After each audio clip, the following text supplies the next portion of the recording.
지금 사도 바울이 오늘 말씀을 시작하는데 어떻게 시작하냐면 나를 본받으라 라고 시작을 하고 있습니다. 그 다른 사람이 사도 바울을 본받으라 이렇게 얘기한 것이 아니라 사도 바울 자신이 다른 사람에게 나를 본받으라고 그렇게 얘기하더라는 거죠. 여러분, 이런 말 하기가 쉽지가 않죠. 여러분, 자녀들에게 얘들아 너 아빠를 본받아야 돼, 엄마 본받아야 돼, 여러분 그렇게 얘기하기가 두렵죠. 혹시라도 나를 본받을까 봐 두려운 게 아닙니까? 그렇잖아요. 만약에 주기철 목사님을 본받아라, 뭐 손양원 목사님을 본받아 그러면 아멘을 할 텐데, 여러분들이 저를 얼마나 사랑하시는지 모르지만은 제가 집사님, 성도님 저를 본받아야 됩니다 그렇게 얘기한다 그러면은 아마 그럴 거예요. 목사님 제정신이냐고. 네. 그처럼 이런 얘기를 하는 것이 쉬운 얘기가 아닌데 지금 사도 바울이 나를 본받으라고 그렇게 말씀을 하고 있다라는 거죠. 여러분, 이것이 그냥 사도 바울이 그냥 하는 소리일까? 그렇지 않다라는 거예요. 이 말은 빌립보서에만 나온 것이 아니라 이 사도 바울의 서신서의 전체를 보면은 이 나를 본받으라는 이 말씀이 참 많이 나오는 걸 볼 수가 있어요. 예를 들어서 고린도전서 4장 16절에 보니까 그러므로 내가 너희에게 권하노니 너희는 나를 본받는 자가 되라. 나를 본받아야 된다 이렇게 얘기하고 있어요. 그리고 고린도전서 11장 1절에도 보면 내가 그리스도를 본받는 자 된 것 같이 너희는 나를 본받는 자가 되라. 여러분, 사도 바울이 복음 전하다가 이제 아그리빠 왕 앞에 죄수된 몸으로 서게 되어집니다. 그때 이 사도 바울이 자기를 변호할 시간이 되어져 있는데 그때 아그리빠 왕에게 나를 살려달라고 그런 얘기를 하지 않아요. 그러면서 뭐라고 얘기하냐면 사도행전 26장 29절에 보면은 당신뿐만 아니라 오늘 내 말을 듣는 모든 사람도 다 이렇게 결박된 것 외에는 나와 같이 되기를 하나님께 원하나이다 아니라. 그러니까 요즘 말로 보면 지금 수갑이 차 있는 상태잖아요. 죄수된 몸으로. 그것 빼고는 당신들 왕이라 할지라도 당신들 나와 같이 되기를 원한다 그렇게 얘기한단 말이죠. 여러분, 이 사도 바울은 나와 같이 돼야 된다라고 강력하게 호소하고 있는 걸 볼 수 있어요. 이 데살로니가전서 이 1장 6절에도 보면은요, 잘 들어보세요. 또 너희는 많은 환난 가운데서 성령의 기쁨으로 말씀을 받아 우리와 주를 본받는 자가 되었으니. 그냥 주를 본받는 자가 되면 이 말씀이 깔끔하잖아요. 근데 의도적으로 우리가 지금 우리를 본받으라고 지금 얘기하고 있는 걸 볼 수가 있어요. 한 절만 더 보겠습니다. 데살로니가 후서 3장 9절입니다.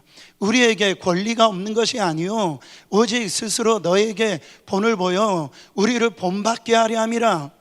내가 저거를 갖다가 얻을 수 있는 권리가 있다라는 거예요. 그걸 누릴 수 있는 권리가 있는데 그것을 없는 것처럼 내려놓은 것은 바로 스스로, 너희 스스로가 바로 우리를 본받게 하려고 내가 그거를 내려놨다라는 거예요. 포기했다라고 지금 얘기하고 있습니다. 그러니까 지금 사도 바울이 기회만 되면 이 말을 하고 있어요. 뭘 할 수 있냐면 사도 바울이 잠깐 정신 나가가지고 아니 실수로 그냥 허언하는 것이 아니고요, 이게 진심인 것을 볼 수가 있어요. 나같이 되라, 나를 본받아야 된다. 왜 이랬냐 말이죠. 근거가 있었기 때문에 그래요. 이렇게 나를 본받으라고 하는 이 말을 할 수가 있었던 것은 뭐냐면 사도 바울에게 근거가 있었어요. 여러분, 우리가 예수 그리스도를 영접하면 구원을 얻습니다. 할렐루야. 침례받고 구원받으면 신앙생활 끝나는 거예요? 그렇지가 않죠. 그때부터 신앙생활이 시작되어지는 거예요. 이 구원이라고 하는 것, 복음이라고 하는 것은 뭐가 있냐면 확장성이 있어요. 그러니까 이 구원은 자꾸 자란다라는 거예요. 그래서 이거를 구원의 서정이라고 그래요. 좀 어려운 말로. 그래서 이 구원의 서정이라고 하는 것은 무슨 말이냐면 하나님께서 우리를 그냥 구원해 주신 게 아니라 창세전에 이미 우리를 택하셨어요. 아멘. 택하셨을 뿐만 아니라 이 택하신 자를 컬링하셨다. 불러주셨어요. 불러주시고 그냥 내버려 두신 것이 아니라 바로 거듭나게 하셨어요. 회심하게 하셨다고요. 그래서 이 거듭날 때 어떤 현상이 오냐면 나의 죄가 고백이 되어지고요, 회개하는 역사가 일어납니다. 그거를 신학적인 용어로 칭의라고 그래요. 그러니까 justification, 의롭다함을 받는다라는 거죠. 여러분, 여기에서 끝나는 게 아닙니다. 이 justification을 얻으면 이제 우리는 하나님의 자녀됨, 이 양자 된다라는 거예요. 여러분, 우리는 마귀의 자식이 아니라 하나님의 자녀가 된 줄 믿으시기를 바랍니다. 그때 우리의 신앙생활이 이제 계속 되어지는데 여러분 어떻게 합니까? 우리 안에 예수 그리스도의 영인 성령이 역사해 주셔서 거룩하게 살게 하시고 주님 닮게 하시는 그 일들이 일어나는데 이거를 성화의 단계, sanctification이라고 그래요. 이렇게 점점 이 복음이 확장되어지다가 이 믿음이 이제 우리 안에 들어오는데요, 이 믿음도 내가 지키는 게 아니에요. 그래서 이거를 견인이라고 그러는데 끝까지 주님 나라 갈 때까지 주님의 손은 우리를 놓치지 아니하시고 고난이 오든 환난이 오든 그 믿음의 경주를 싸워갈 수 있도록, 그래서 이 성도의 이 견인의 역사가 일어나는, 건져내는 역사가 일어나는 마지막 단계에 들어갑니다. 그게 뭐예요? 이제는 정말 영원한 하늘나라에 올라가서 이제는 거울로 보는 것처럼 희미하게 보이던 그 예수님을 직접 만나고요, 주님과 완전한 연합의 상태가 일어나는데 그거를 글로리피케이션이라, 영화로운 단계가 일어나는 거예요. 여러분, 이 일은요, 예를 들어서 이게 부르심부터 이 칭의까지는 동시다발적으로 한순간에 일어나는 거예요. 그런데 여기서 이 성화의 단계부터 이 영화의 단계까지는요, 시간이 필요해요. 한순간에 이 사람이 이 주님의 모습으로 되어지는 게 아니에요. 그런 권리는 있지만 내가 가지고 있는 습관이라든지 죄라든지 이런 것들이 내 안에 이제 자꾸 어떤 일이 있느냐면 내 안에서 생명력인 역사가 일어나요. 예수는 생명입니다. 그래가지고 내 안에 창조적인 역사가 일어나요. 그래서 내 힘으로 끊지 못하는 죄가 끊어지고 습관이 끊어지고요. 할렐루야. 그렇게 되면서 누구 닮아가요? 예수님을 닮아가는 거예요. 그리스도의 형상을 닮아가는 거예요. 그래서 내가 원래 그런 사람이 아닌데 다른 사람들이 나를 보고 놀라는 거예요. 내가 내 스스로가 놀라는 거예요.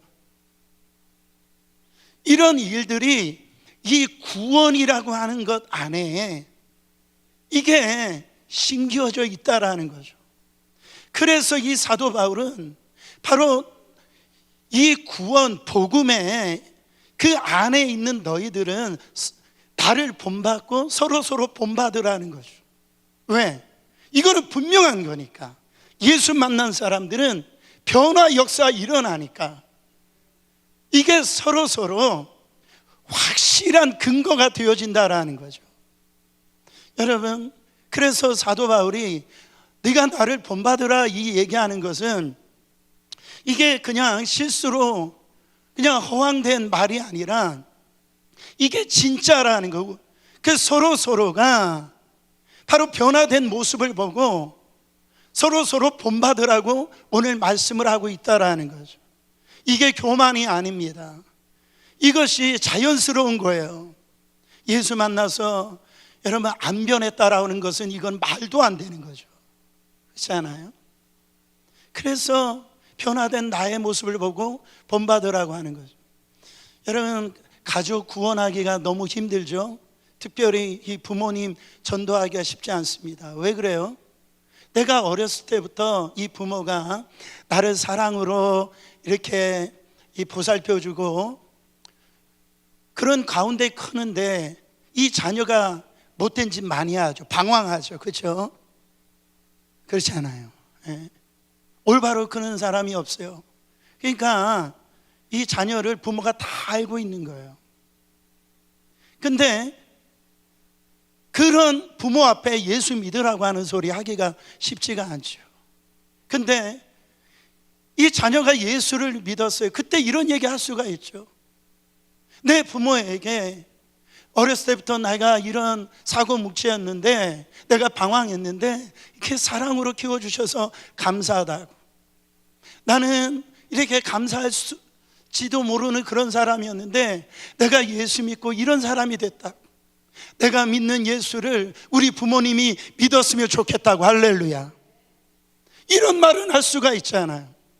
여러분, 주위에 있는 사람들이 예수님을 보여주면은 내가 예수님 믿을게, 그런 얘기 많이 듣지 않아요? 그러면 그때 뭐라고 우리는 얘기할 수 있어야 돼요? 나를 봐라. 나를 봐라. 나의 과거가 너도 알다시피 나는 술에 쪄들었던 사람이고 도박했던 사람이고 정말 내 삶에 이 죄악 가운데 방황했던 사람 아니냐. 나 예수 믿고서 이렇게 변화되었지. 너도 보면 그거 알지 않느냐. 여러분, 제가 한번 말씀드렸던 것처럼 한 자매의 기도가, 하나님, 내가 걸어다니는 성경이 되게 하여 주시옵소서. 우리의 삶 속에 그 그리스도의 이 변화된 우리의 모습을 우리의 삶 속에서요 보여줄 수 있는 것이 자연스러운 일이라는 거죠. 그 모습을 보고 여러분 주님을 만나게 되어진다라는 거죠. 사랑하는 성도 여러분, 로마서 8장 29절에 보면은 하나님이 미리 아신 자들로 또한 그 아들의 형상을 뭐하기 위하여? 본받게 하기 위하여 미리 정하셨으니 하나님의 아들과 같이 되라. 우리를 택하시고 자녀 삼아 주신 것은 하나님 아들과 같이 되라. 우리의 모습을 통하여서 하나님의 아들의 모습이 보여지고, 할렐루야. 정말 하나님 닮은 거예요. 하나님과 붕어빵인 거예요. 사랑하는 성도 여러분, 결국 사도 바울이 너는 나를 본받으라, 이 말은 뭐예요? 내가 주님의 모습을 본받았기 때문에 결국은 너도 주님을 본받으라는 거죠. 그 말 아닙니까? 정말 너는 우리 안에 이 본받을 것이 우리 안에 어떤 특정한 사람만 있는 것이 아니라요, 정말 우리 서로가 이 본받을 것이 있기 때문에 바로 그 모습이 가장 복음 전도의 효과적인 방법이라고 말씀하고 있다라는 거예요. 그러면 나를 본받으라고 담긴 의미가 뭡니까? 여러분, 본이라는 게 뭐예요? 본. LA에는 그 자바 시장이 있거든요. 이 시장이 LA에 아주 활발하게 있는데, 그럼 이 디자이너들이 옷을 그냥 만드는 게 아니고 본을 뜨잖아요. 먼저 본을 뜨고 거기에다가 이게 재단사 가위로 자르고 해가지고 여러분 옷을 만드는 걸 볼 수가 있습니다. 그게 본이에요. 기준이라고. 여러분, 너희는 나를 본받는 자가 되라고 하는 것은 주님을 본받은 자가 되라고 하는데, 우리의 이 믿음의 이 원형이 누구시라는 거예요? 예수 그리스도시라는 거예요.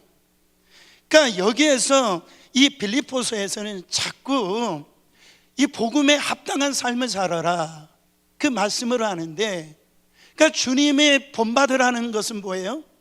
주님이 이 땅에 오셔서 받은 아버지의 뜻을 이루는 그 사명을 본받으라는 거죠.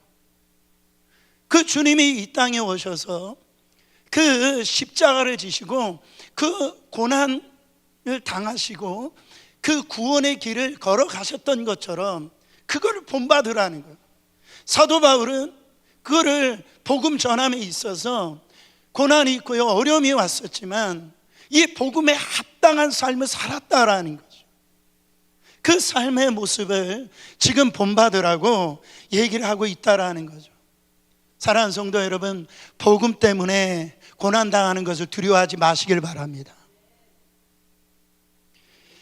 여러분, 예수님이 또 예수님을 믿는 것은 룰루랄라 그렇게 찬송 부르면서 휘파람 부르면서 그렇게 따라갈 수 있는 길이 사실은 아니죠. 예수님은 좁은 길, 좁은 문이라고 그랬어요. 바로 험난한 길이라고 그랬어요. 고난이 있다라는 거죠.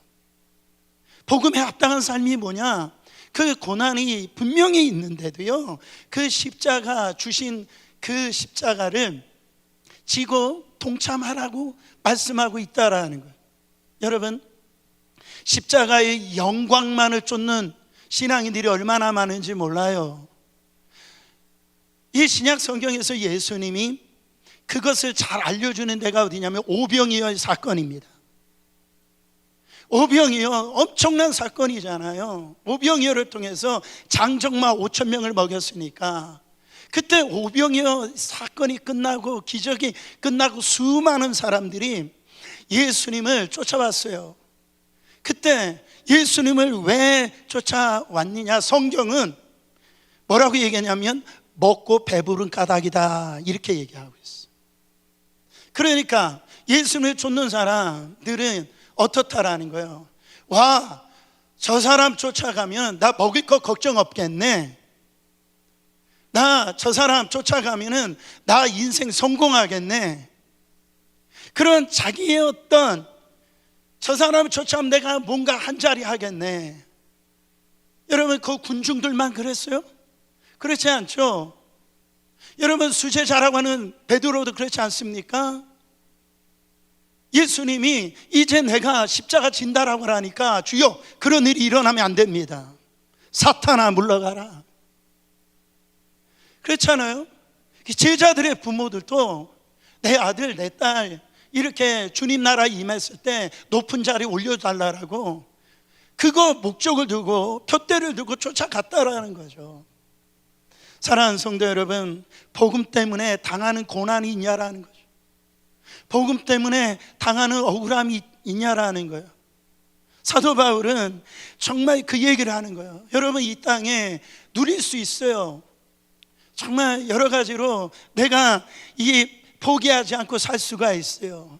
근데 그 예수님 때문에 그 복음에 합당한 삶 따라가다가 삶의 고난이 있다 할지라도 어려움이 있다 할지라도 그 복음의 삶 끝까지 갈 거야. 그것이 다른 사람들에게 보여지고 증거가 되어지고 저 사람은 나하고 달라. 여러분, 이런 말을 들을 수 있어야 된다라는 거죠. 그래서 오늘 말씀 17절에 보면 한 단어가 툭 튀어나와요. 그게 뭐냐면 함께라는 단어입니다. 형제들아, 너희는 함께 나를 본받으라. 너 혼자만 나를 본받지 말고 함께 너희들 모두가 나를 본받아라. 그렇게 얘기하는. 여러분, 이 말은 뭡니까? 반대로 생각하면은 우리 함께 그리스도의 이 복음 고난에 함께 동참합시다, 전진합시다, 이 말을 하는 거 아니겠어요? 여러분, 신앙생활 홀로 할 수 있는 게 아니에요. 우리는 서로 영향을 주고 영향을 받고 그렇게 신앙생활을 하는 거죠. 우리가 복음에 합당한 삶, 주님께서 부르심에 그 따라 순종하는 삶을 살아가는 때 내가 혼자 힘든 것 같아요. 내가 혼자 어려운 것 같아요. 근데 옆에서 보니까 함께 이 길을 걷는 사람이 있다라는 거예요. 너 주위를 보라는 거예요. 장로님을 보라는 거예요. 저 권사님을 보라는 거예요. 옆에 보니까 박 집사님도 있고 김 집사님이 있다라는 거죠. 그렇게 함께 그 복음의 삶에 동참하는 그런 사람 보면서 그 복음에 합당한 삶을 살아가라고 얘기를 하고 있어요. 사랑하는 성도 여러분, 그리스도의 복음에 합당한 삶을 위하여 눈여겨보라고 얘기를 합니다. 가만히 눈여겨보세요. 여러분, 저희 어린이학교의 성도님들을 눈여겨보면은 제가 다 얘기할 수는 없지만, 왜? 하나님 나라 가서 상급을 받아야 되니까. 여러분, 이 그리스도의 고난에 동참하면서 복음에 합당한 삶을 살고 있는 분들이 있다라는 거예요. 할렐루야. 이 일 어떤 사람만 그 길을 걸어가는 것이 아니라 그 사람을 바라보고 함께 그 길 같이 걸어가자라는 거죠. 동참하라는 겁니다.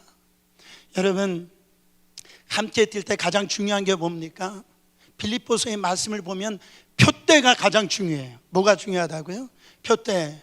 내가 열심히 뛰었는데, 열심히 살았는데 표대가 엉뚱한 거예요. 그렇게 되어지면 어떻게 되는 겁니까? 망하는 거죠. 그거 땅을 치며 후회할 일이라는 거죠. 사도 바울은 제발 그러지 말라라는 거예요.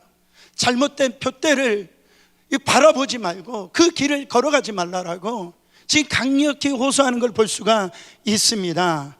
그래서 사도 바울이 빌립보 교회 성도를 향하여서 뭐라고 얘기하냐면, 그런 사람들을 십자가의 원수다, 그렇게 얘기를 해요. 자, 보세요. 18절 말씀 읽어보세요. 내가 여러 번 너희에게 말하였거니와 이제도 눈물을 흘리며 말하노니 여러 사람들이 그리스도의 십자가의 원수로 행하느니라 그랬어. 여러분, 사도 바울이 지금 예수 안 믿는 사람에게 십자가의 원수라고 얘기한 게 아닙니다. 믿는 자들에게 얘기하고 있는 거예요. 우리들에게 얘기하는 겁니다. 여러분, 빌립보 교회가 어떤 교회죠? 사도 바울은 원래 아시아를 선교하기를 원했어요. 근데 환상 중에 마게도니아 사람들이 우리를 와서 도와달라고 그를 경험을 하게 되어집니다. 그때 이 사도 바울이 아시아에서 이제 유럽으로 틀어서 선교를 들어가는데 첫 번째가 빌립보 도시였어요. 그래서 세워진 도시가 바로 빌립보 교회였단 말이죠. 여러분, 사도 바울은 이 빌립보 교회를 너무너무 사랑했어요. 빌립보 성도들도 사도 바울을 사랑했던 걸 볼 수가 있어요. 그래가지고 이 빌립보 교회가 개척교회이면서도 불구하고 사도 바울이 선교할 때 선교 자금을 보내주었던 그런 교회였습니다. 그런데 지금 사도 바울이 뭐라고 얘기하고 있어요? 너희들은 십자가의 원수다. 이게 무슨 얘기예요? 왜 십자가의 원수일까요? 18절 다시 한 번 더 보면은 내가 여러 번 너희에게 말하였거니와 이제도 눈물을 흘리며 말하노니. 여러분, 사도 바울은 시력이 안 좋았어요. 그래서 사도 바울의 서신서는 본인이 쓴 게 아니에요. 다 대피를 시켰어요. 사도 바울이 쓴 거지만은 이 대서할 수 있는 사람을 세워서 이 서신서를 썼다라는 거죠.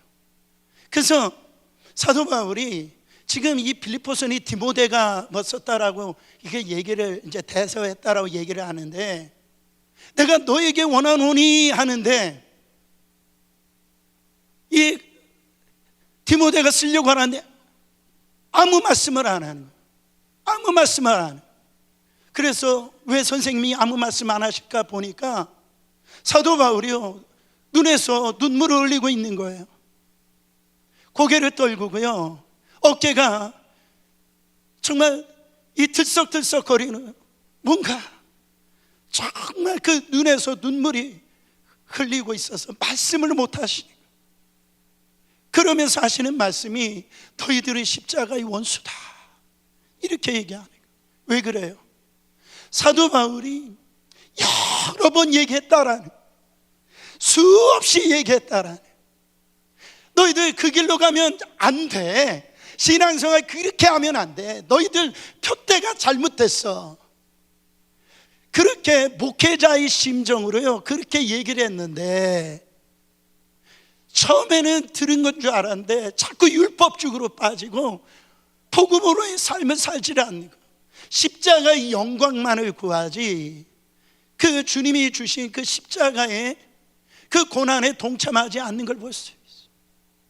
너희들은 십자가의 원수라고 그렇게 얘기합니다. 여러분, 부족한 목사라 할지라도 이렇게 보면은요 그게 보여요. 집사님, 그렇게 되면 안 돼요. 거기에서 빨리 나와야 돼. 잘못된 신앙생활을 하고 있는 거야. 언제까지 그런 신앙생활을 해야 돼? 그때 여러 번 얘기했지만 그에 대해서 말을 안 들으니까 사도 바울이요 가슴을 치면서 지금 눈물을 흘리면서 얘기하는, 그렇게 신앙생활하는 거 십자가의 원수라는 거예요.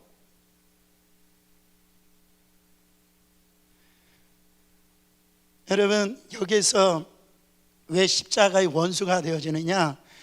이 보세요. 하나님이 아니라 자기 배를 위해서 살았기 때문에 그래요.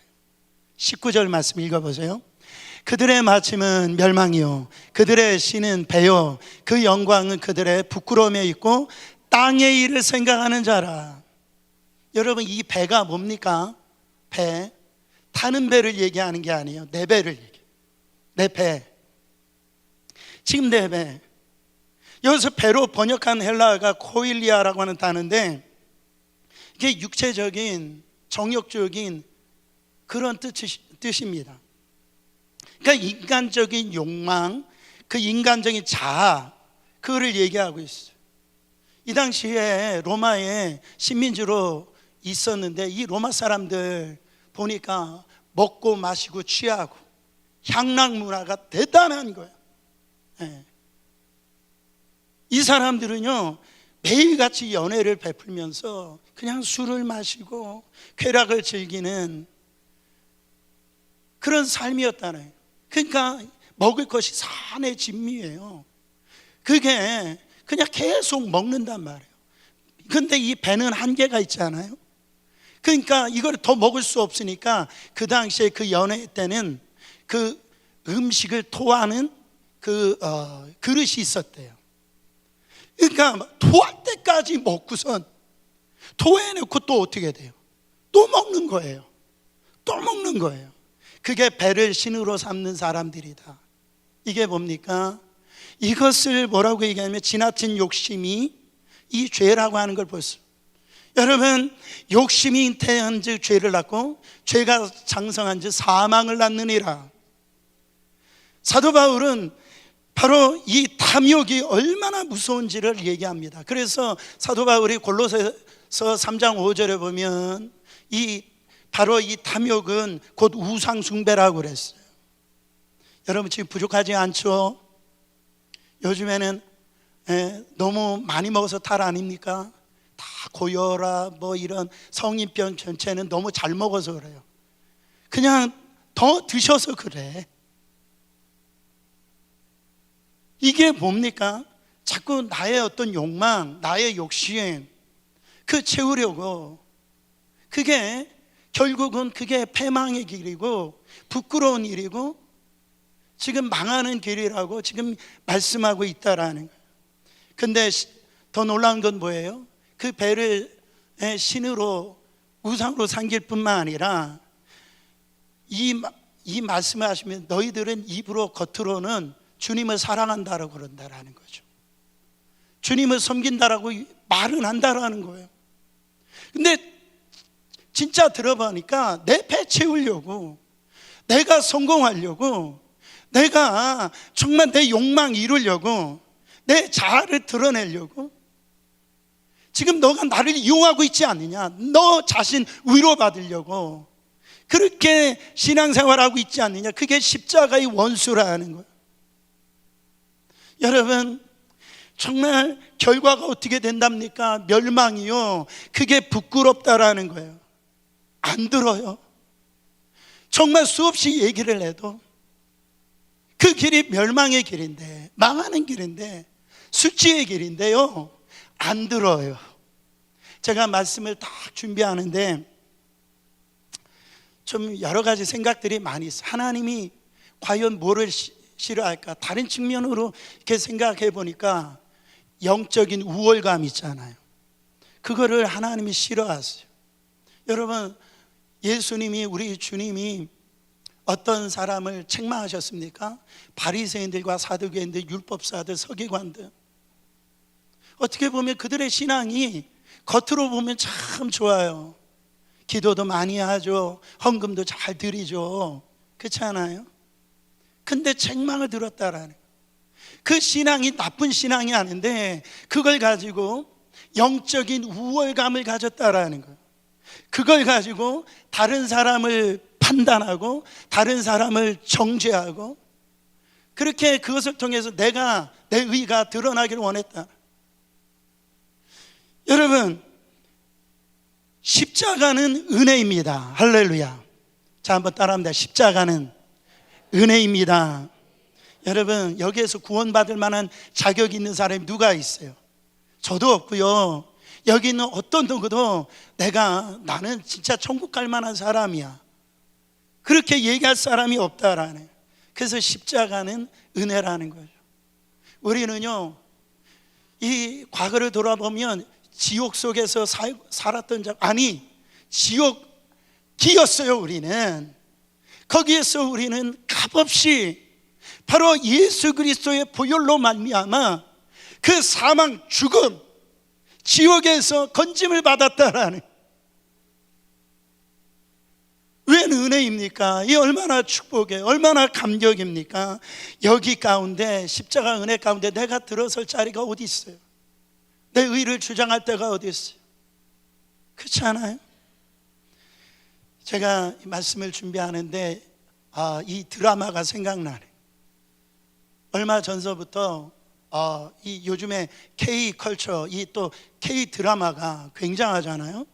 그래가지고 이 드라마가 전 세계 1위가 시청률 넷플릭스에서 1위가 됐대요.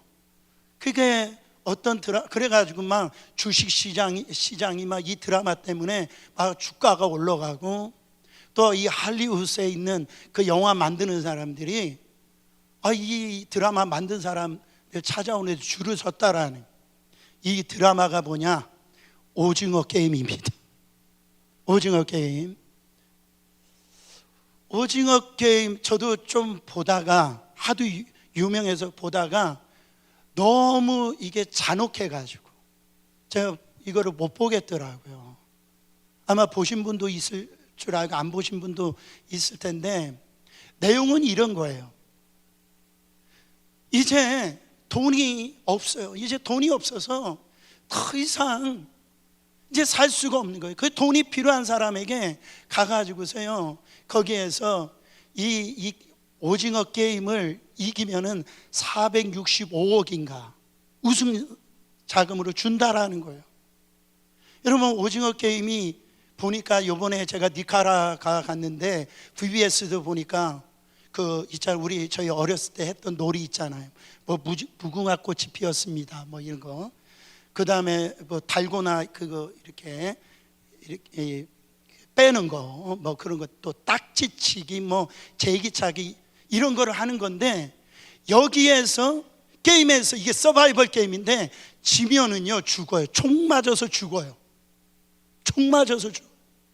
그러니까 자기가 살려고, 서바이벌 하려고요, 거기 보면은 친구도 없어요. 다 밀어가지고 낭떠러지에 떨어뜨려요. 부모 자식도 없어요. 여러분, 굉장히 무섭더라고요. 그런데 이게 전 세계 드라마 1위래요. 이건 뭐예요? 이건 전 세계적으로 바로 이런 어떤 욕망이 그 안에 있는 것을 알 수가 있죠. 그게 뭡니까? 나 살고 너 죽자, 이거예요. 이 오징어 게임의 결론은 뭐예요? 내가 너를 짓밟아서라도, 너를 밟고라도 나는 성공해야 되겠다라는, 나는 이기기야 된다라는, 내 욕망을 갖다가 성취해야 되겠다. 그게 오징어 게임이에요. 근데 이 사도 바울이 보니까 이 오징어 게임이요, 세상적으로만 있는 것이 아니고 이게 교회 안까지 들어와 있다라는, 믿는다라고 하는데 보니까 정말 우리는 이 오징어 게임 하면 안 되고, 제가 그래서 십자가 게임을 해야 되는 거예요. 할렐루야. 여러분, 십자가는 뭡니까? 나는 죽고 네가 살아야 된다라는 거예요. 그러고 싶지 않은가 보죠. 할렐루야. 나를 밟고서라도 너가 일어서야 된다라는, 이게 십자가 게임이에요. 한 알이 미리 땅에 떨어져 썩어 죽지 아니하면 한 알 그대로 있고, 썩어 죽으면 많은 열매를 맺느니라. 할렐루야. 그게 십자가의 삶이라는 거예요. 근데 교회에 들어와 가지고 영적인 그 우월감을 가지고요, 어떤 부분에서 삶에 내가 더 많은 것을 배우고 가지고 있는 것을 향하여서 그거 가지고 내 의의를 이루려고 그러고 내 욕망을 이루려고 그러고, 내가 저 사람을 밟고 일어서는 한이 있더라도 내 성공을 위해서 그렇게 신앙생활을 하더라는 거죠. 여러분, 사도 바울은 눈물이 나는 거예요. 이제 사랑하는 성도 여러분, 우리 함께 십자가 게임 하기를 원합니다. 할렐루야. 옆 사람에게 우리 서로 십자가 게임 합시다, 이렇게 인사해 보세요. 예수님께서 너 안 되겠다, 네가 뭐 은혜 받을 자격이 있다라고, 그래서 이 십자가에서 내치시는 적이 있으셨어요, 우리 주님이? 없어요.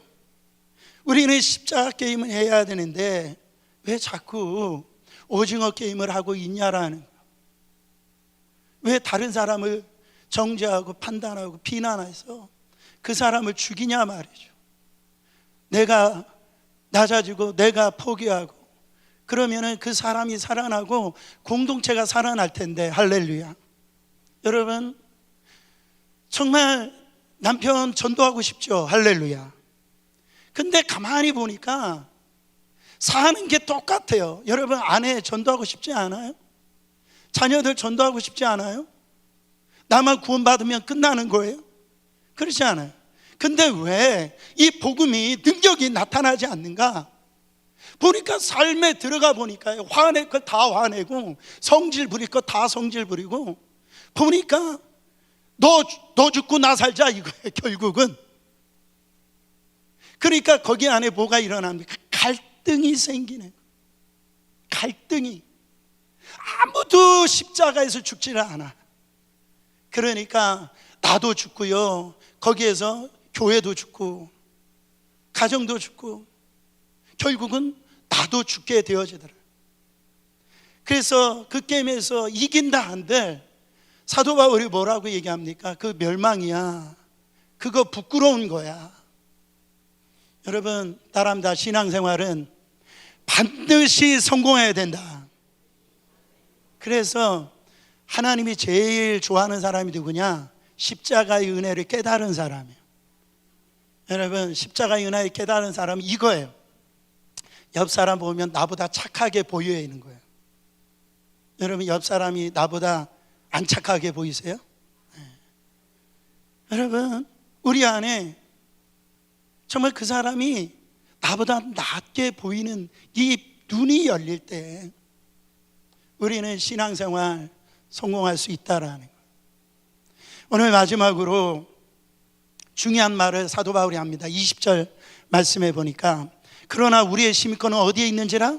하늘에 있는지라. 거기로부터 구원하는 자 곧 주 예수 그리스도를 기다리노니 그는 만물을 자기에게 복종하게 하실 수 있는 자의 역사로 우리 낮은 몸을 자기 영광의 몸의 형체와 같이 변하게 하시리라. 그 당시에 사도 바울은 로마 시민권이었어요. 근데 그가 예수님을 만나고 난 다음에 그것이 다 배설물로 여겼다라고 합니다. 왜요? 나 하늘나라의 이 시민권자라고 하는 이 눈이 열려버리는 거예요. 나는 땅의 시민이 아니라 영광스러운 본체가 계신 예수 그리스도의 자녀가 되어서 영원한 하나님 나라의 시민자가 됐다라는 거, 그게요 믿어지는 거예요. 이민 와가지고 참 미국 시민권 따려고 얼마나 힘들었습니까? 지금도 그것 때문에 고통당하는 사람들이 얼마나 많이 있어요. 그러나 여러분, 낙심하지 마세요. 이 땅에 여러 가지 모습이 있지만 우리는 하나님 나라의 자녀가 된 줄 믿습니다. 하나님 나라의 그 시민권자가 된 줄 믿습니다. 근데 우리가 왜 요한계시록 3장에 나오는 라오디게아 교회처럼 자기 스스로가 현대교회를 상징하잖아요. 자기는 부자래요. 자기는 부족함이 없대요. 근데 우리 주님이 뭐라고 말씀하십니까? 너같이 곤고하고 가련하고 눈멀고 벌거벗었다. 주님이 보시는 눈은 다르다라는 거예요. 사랑하는 성도 여러분, 한 여인은요 살아날 수 있었어요. 바로 이 소돔과 고모라 성이 멸망될 때 살아날 수 있었어요. 그게 누굽니까? 바로 롯의 아내였어요. 그러나 그가 그 육신의 그 정욕을 이기지 못해 돌아보는 순간 그는 멸망당하고 속은 기둥이 되어서 패망이 되어졌다라는 거죠. 우리의 신앙은 어떻습니까? 초대교회 성도들은요 그토록 고난 있고 어려움 있고 정말 그들의 삶은 세상적으로는 너무나 힘들었지만은 그들이 그 삶을 갖다 이겼던 건 뭡니까? 천국에 대한 소망이 있었기 때문에 그래요. 천국에 그 시민권자라고 하는 이 확신이 있었다라네. 지하 그 무덤을 파가지고 카타콤에 그 살면서 그들이 믿음의 승리를 할 수 있었던 것은 나는 이 땅의 시민권자가 아니라 하늘나라의 시민권이라고 했다는 것을 그들은 분명히 믿었기 때문에 그래요. 그들 안에 세상이 물질이 들어올까요? 세상이 욕망이 들어올까요? 천국을 받는데요, 천국 시민이라는 게 믿어지는데 이 땅의 것들이 시시하게 보이는 거예요. 여러분, 말씀을 정리하면서 그 우루과이의 작은 교회당 벽에 이런 글이 쓰여져 있는데 그게 뭐냐면 반성하는 주기도문이라는 거예요. 제가 이걸 한번 읽어볼 테니까요, 여러분의 신앙을 한번 대비해 보세요. 내가 어떻게 신앙생활하고 있는지. 주님께서 가르쳐 주신 기도를 할 때 하늘에 계신 이라고 하지 말라, 세상 일에만 빠져 있으면서 우리라고 하지 말라, 너 혼자만 생각하며 살아가면서 아버지라고 하지 말라, 하나님의 아들과 딸로 살지도 않으면서 이름이 거룩히 여김을 받으시오며 라고 하지 말라, 너의 이름을 빛내기 위해 안간힘을 다 쓰면서 나라가 임하옵시오며 라고 하지 말라, 물질 만능의 나라가 오기를 학수고대하면서 뜻이 하늘에서 이루어진 것 같이 땅에서도 이루어지이다 라고 하지 말라, 온 천지가 내 뜻대로 되기를 갈망하면서 오늘날 우리에게 일용할 양식을 주옵시고 하지 말라, 죽을 때까지 먹을 양식을 잔뜩 쌓아두면서 우리가 우리에게 죄진 자를 사하여 준 것 같이 우리의 죄를 사하여 주옵시고 라고 하지 말라. 누구에겐가 아직도 원한과 양심을 품고 있으면서 우리를 시험에 들게 하지 마옵시고 라고 하지 말라. 호시탐탐 죄질을 기회를 찾아다니면서 다만하게서 구하옵소서라고 하지 말라. 악을 보고도 아무런 양심의 소리를 듣지 않으면서 나라와 권세와 영광이 아버지께 영원히 있사옵나이다 라고 하지 말라. 그 모든 것들이 온통 내 것이 되기를 영원하면서 아멘이라고 하지 말라. 주님의 기도를 진정 너의 기도로 드리지 않으면서, 사랑하는 성도 여러분, 오늘 우리는 주님을 본받기를 원합니다. 우리는 신앙생활 본이 돼야 돼. 저는 화요 중보기도 용서의 밤 때 한 달에 꼭 한두 번은 이 기도합니다. 하나님, 우리 교회 장로님들, 목사님들, 권사님들, 안수집사님들, 구역장님들, 성도들의 믿음이 본이 되게 하여 주시옵소서. 이 일을 감당하는데 가정과 건강을 지켜주시옵소서. 여러분, 이게 교만이 아니에요. 이 땅을 언제까지 죄의 욕망 속에 내 자아를 위해서 그렇게 신앙생활 하겠습니다. 주님 가신 그 십자가 오늘부터 믿음으로 걸어가면서 저 하늘나라 시민권자답게 그렇게 믿음의 길을 경주하시기를 예수 그리스도 이름으로 축원합니다.